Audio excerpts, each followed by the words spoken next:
All right, today, guys, we're talking about changing the base of a logarithm. And why you might want to do this sometimes is, as we've discovered so far, you don't need to write this down, but if you wanted to evaluate log of the base 3 for the number 9, uh, even though we intuitively know that this is 2, because we know that we have to put 3 to the exponent 2 to get the number 9, right? This can't be done on your calculator, or at least on most of your calculators. I know Sydney's calculator can do this. Fancy calculators can do this, but this can't be evaluated with most scientific calculators.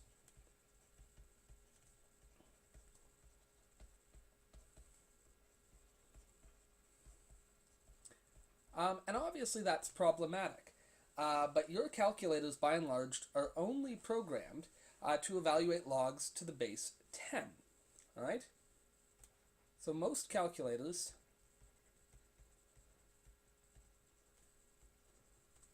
can only do log with a base 10 of whatever number it may be. I'm going to put an x there. So if most can only do log of base 10, it is useful to have a method for converting these. And that is why we want to know about changing the base of a logarithm. You know, I said you didn't have to write that, but actually it probably wouldn't be a bad idea if you did write that in your note. Changed my mind. So, what does this tell us? Well, what we do know is that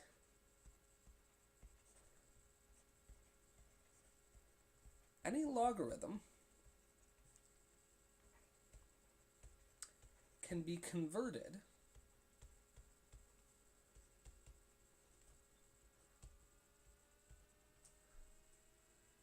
from one base to another.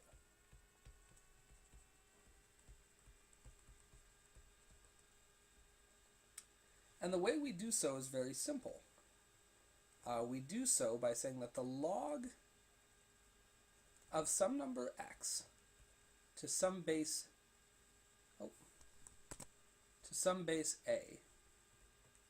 So any log with a number x and a base of a can be expressed in terms of a different base. Log with a base of b. And all we have to do to make it equal is actually divide log base b of the original base a. And these two things will be equal. There's actually a proof for this, which if we have time in class we'll get to.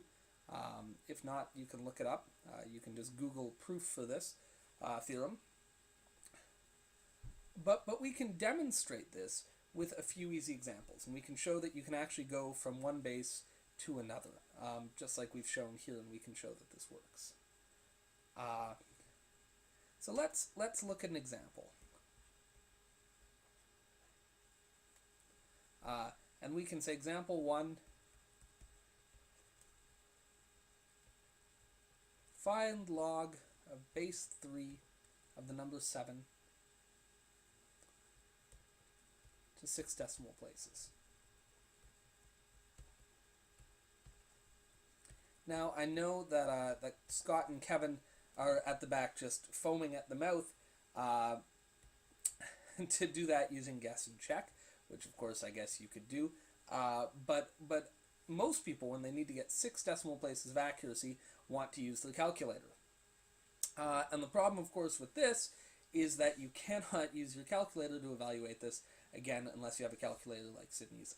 This isn't a technique that, frankly, has much use beyond that. I shouldn't say that, but we're not really going to get too much into it in terms of, you could easily punch into Google log with a base of 3 of the number 7, and it would spit the answer out at you. But it's important to know how to convert this. So to find answer on our calculator,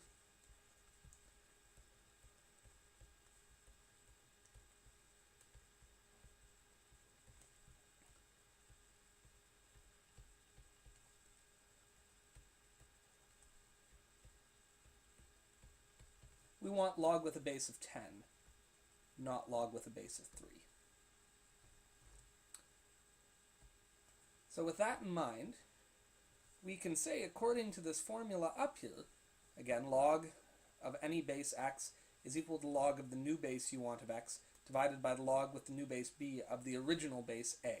So in this case, we would say log base 3 of the number 7 is equal to log base 10 of the number 7 divided by log base 10 of the number 3. That's right, all of you who are shouting that out. Now, log base 10 of 7 and log base 10 of 3 can be evaluated on your calculator.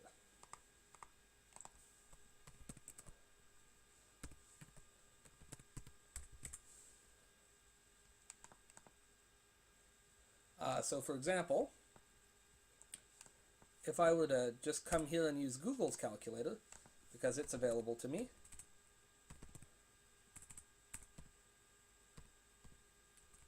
I can say the log of 7 divided by, maybe I can't. Log of 7 divided by the log of 3, and it gives a number for me. It'll tell me 1.771243.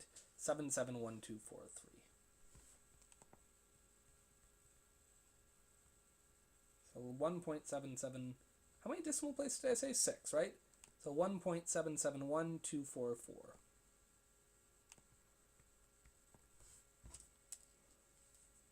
And so we can simply put that here, equals 1244. Geez, sorry.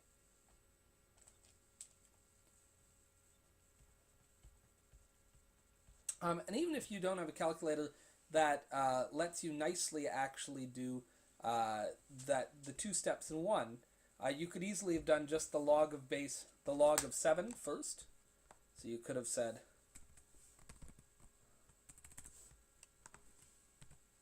log of 7, evaluated that, put it on top, log of 10, and put it on the bottom, or log of 3 rather, and put it on the bottom and been fine. But I'm going to skip those steps here, simply because most of your calculators will be able to do that in one step nice. And that's it. That's all there is to it. Now, the nice thing is we can always check any of these answers to see if they're correct in a very quick manner. Because a log is, of course, just the opposite of an exponential expression. So we can always check a statement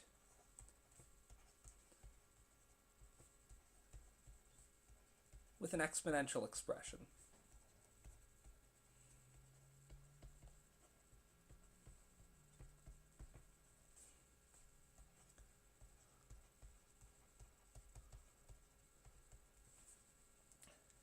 And in this case, if this is true, we know that if indeed the log of 7 to the base of 3 is 1.771244, then we should be able to express that as an exponent. And we should be able to say that 3 to the exponent, 1.771244, is in fact equal to 7. And we can check this on our calculator, which I'll do exactly that now. So if I pull my, maybe I won't do that exactly right now. Where's my calculator? There it is.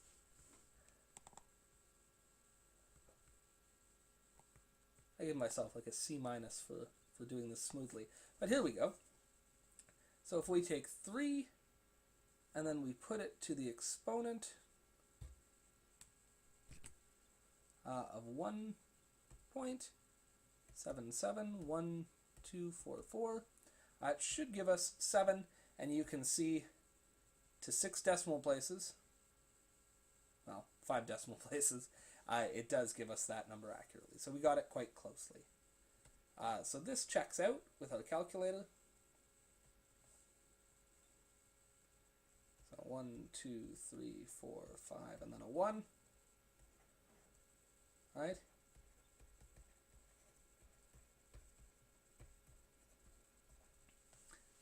And what that tells us is that we've done this question correctly. And it is in fact the case that the log of 7 to a base 3 is 1.771244. And once you get good at this, you can do it fairly quickly.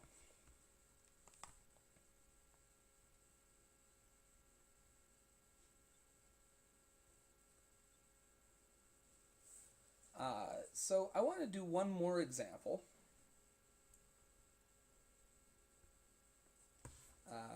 Just today, and tomorrow we're going to do these in a few different settings.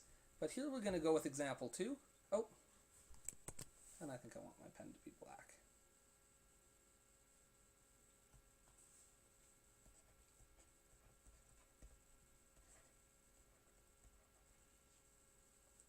All right, and in example 2, I want you to find the log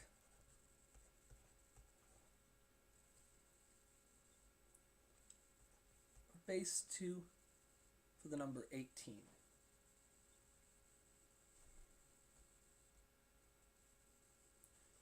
All right, and again, really quickly, we know that this doesn't work nicely. This isn't going to be a smooth number. We know that because 2 to the exponent 3 is 8. 2 to the exponent 4 is what? 16. And 2 to the exponent 5 is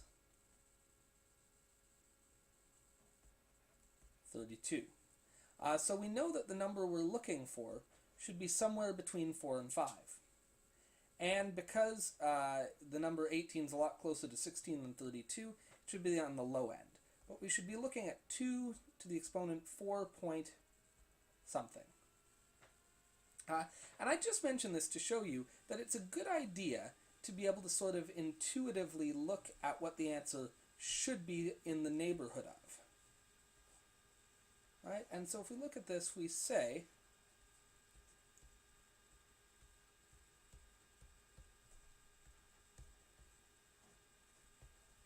the answer should be between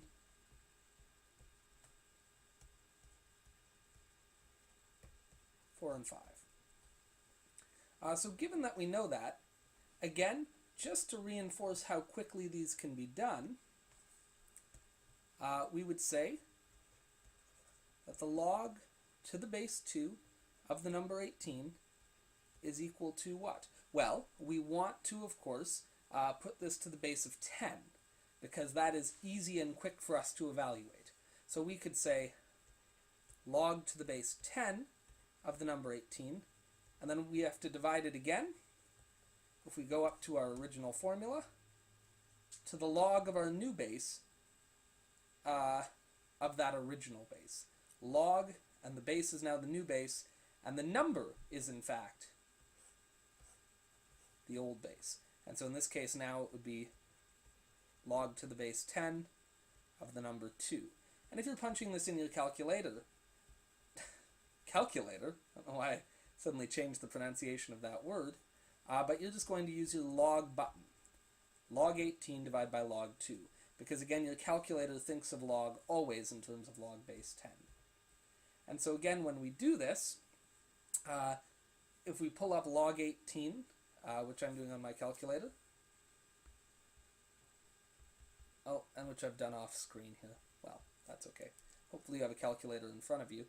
But you'll see that log of 18 is 1.255273.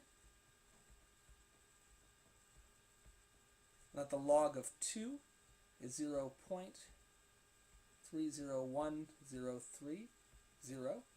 Right? And if you do that division on your calculator, you should end up with the number 4.169927. Right? So the log of base 2 of the number 18 is equal to 4.169927. And there. Great. And again, this number is what we're expecting. But again, we can also we can check this number and make sure that it makes sense. And again, how do we do that? Well, we can always... That's pretty, isn't it?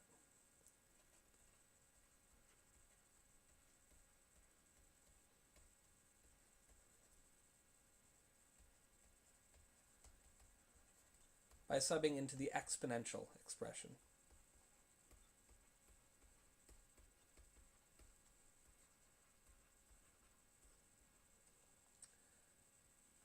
And so again, to put this in exponential form, actually we'll check our work in red.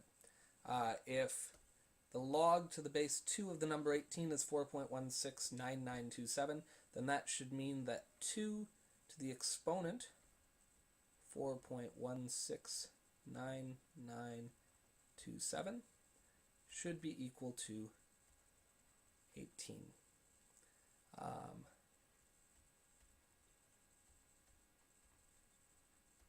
And we would check that on our calculator. And when you check that on your calculator, you'll see that it is in fact true. So that's the meat and potatoes of today's lesson. That we can change the base of any logarithm according to this formula, and that's a powerful thing. So I've left you with a little assignment that Miss Smith will hand out if she hasn't done so already, that you guys can get working on, and yeah, that's it. That's all of today's skill. A quick reminder that if you haven't done so already, please hand in yesterday's work. Tomorrow, when we meet again, we're going to talk about quotient and product rules for these, and then we're going to get into applications. And the applications are going to be, excuse me, largely financial in nature. So that's the end of today's note. Good luck, have fun,